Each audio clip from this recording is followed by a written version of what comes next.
1,00,000 మంది శివభక్తులతో కలిసి మహారుద్రాక్ష పూజలో పాల్గొనండి. వెంటనే కాల్ చేసి మీ పేరును నమోదు చేసుకోండి.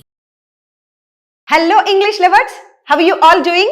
Welcome to Pragna's online English classes. Hope all you people are doing great. So friends, I'm in front of you with a new concept. ఈ రోజు ఒక కొత్త కాన్సెప్ట్ తో మీ ముందుకు వచ్చేసాను. అయితే బిఫోర్ లెర్నింగ్ దట్ కాన్సెప్ట్, ఆ కాన్సెప్ట్ నేర్చుకునే ముందుగా let's start our class with a wonderful quote. ఒక అద్భుతమైన కొటేషన్ తో మన క్లాస్ ని స్టార్ట్ చేస్తాం. Because we are all human beings.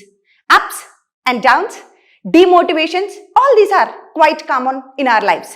మన లైఫ్స్ లో ఇలాంటివన్నీ క్వైట్ కామన్ గా జరుగుతూ ఉండేవి. మరి అలాంటప్పుడు ఒక మాట మనసుని మారుస్తుంది, అలాంటప్పుడు ఒక మాట మనిషిని మారుస్తుంది కదా.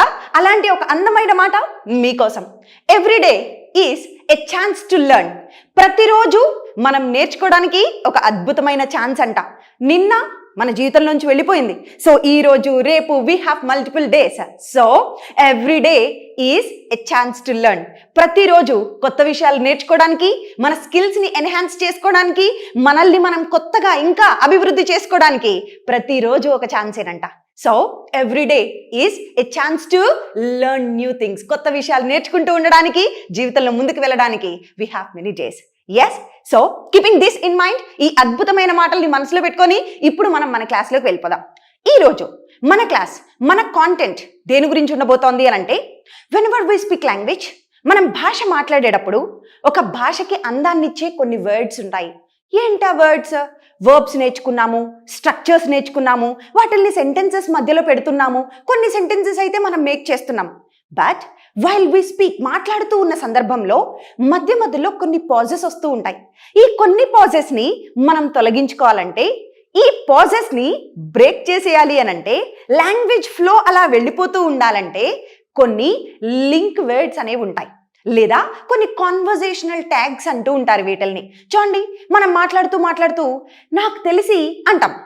మాట్లాడుతూ మధ్యలో నాకు తెలిసినంత వరకు అనాలి. మాట్లాడుతూ చూడు ఇలా అనాలి. అంటే ఇలా మధ్య మధ్యలో యూజ్ చేసే వాటిని ఏమంటాము? లింక్ వర్డ్స్ అంటూ ఉంటాం. కొంతమంది దీన్నే కాన్వర్జేషనల్ ట్యాగ్స్ అంటారు.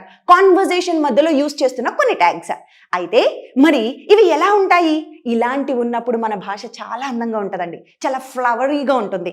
So in order to make your language appear more flowery, you should know some tags, you should know some link words. కొన్ని లింక్ వర్డ్స్ అనేవి మనకు తెలియాలి. ఆ లింక్ వర్డ్స్ నేర్పించే ప్రయత్నమే ఈ class. Okay friends, I'm Ujjwala from Pragna Spoken English Institute. Now we are going to start the session. Let's learn some link words. Konni link words నేర్చుకుందాము. The first link word that I have come up for you, మీకోసం నేను తీసుకొచ్చిన మొదటి link word ఏంటి అని అంటే as far as. మనం చాలా సందర్భాల్లో అంటాం, నాకు తెలిసినంత వరకు, నాకు గుర్తున్నంత వరకు, ఇలా వరకు అంటాం కదా. ఇలా వరకు అన్నప్పుడు మనం చెప్పాల్సిన మాట ఏంటి అని అంటే as far as. As far as. ఇప్పుడు దీనికోసం కొన్ని ఎగ్జాంపుల్స్ చెప్తాను చూడండి. నాకు తెలిసినంత వరకు అతను ఈ కాంపిటీషన్లో కంపీట్ చేయబోట్లేదు. నాకు తెలిసినంత వరకు, అప్పుడు నేను ఎలా చెప్తాను? as far as I know, he is not going to compete. నాకు తెలిసినంత వరకు అతను కాంపిటీషన్లో పాల్గొనట్లేదు. నెక్స్ట్, నాకు గుర్తున్నంత వరకు నేను ఎప్పుడూ అతన్ని కలిసిందే లేదు. నాకు గుర్తున్నంత వరకు, ఇక్కడ వరకు అంటున్నాను చూడండి. నాకు గుర్తున్నంత వరకు అనడానికి as far as I remember, as far as I remember, I have never met him. నేను ఎప్పుడూ అతన్ని కలిసిందే లేదు. గుర్తున్నంత వరకు, as far as I remember. Next, నాకు తెలిసినంత వరకు, లేకుంటే కొన్ని సందర్భాల్లో మనం చెప్తూ ఉంటాం, this is a wonderful phrase, as far as I am concerned. అంటే నాకు సంబంధించినంత వరకు, నాకు సంబంధించినంత వరకు ఈ క్లైమేట్ చేంజ్ అనేది పూర్తిగా మనిషి చేసిన పనే. అవునా? వాతావరణంలో ఈ మార్పులు, ఇంత దారుణమైన మార్పులు, భూమి ఇట్లా మారిపోవడం, ఇవన్నీ మనిషి పనులు కదా. ఎస్, అప్పుడు నేనేమనాలి? నాకు సంబంధించినంత వరకు. అప్పుడు ఏమంటాను? as far as I am concerned. అతనికి సంబంధించినంత వరకు, as far as he is concerned. So సంబంధించినంత వరకు, as far as I am concerned, climate change is a man-made thing. Climate change అనేది, ఈ ప్రకృతిలో మార్పులు అనేవి మనిషి తీసుకొస్తున్నవే. ఇవంతా డిజాస్టర్స్ అన్ని. సో ఇలా వరకు అన్నప్పుడు as far as చెప్తాం కదా, అర్థమైందా? Now let's see second one. ఇంకొక లింక్ వర్డ్ చూద్దాం. చూడండి, అద్భుతంగా ఉంటాయండి. ఇలాంటివి యూజ్ చేసి మన భాష కనుక ఉంటే your language is going to be very flowery అంటే చాలా అందంగా ఆకట్టుకునేలా ఉంటాయి అన్నమాట. See next one. అన్నట్టు బ్రేక్ఫాస్ట్ చేశారా, అన్నట్టు పోయినసారి వీడియో చూసారా, ఇలా అనాలి మనం. అన్నట్టు అంటూ ఉంటాం మాటల మధ్యలో. ఇలా అన్నట్టు అనడానికి ఇంగ్లీష్లో ఏం చెప్పాలి? బై ద వే అంటే అన్నట్టు. By the way, have you completed your project? అన్నట్టు మీ ప్రాజెక్ట్ కంప్లీట్ చేసేసారా అన్నట్టు.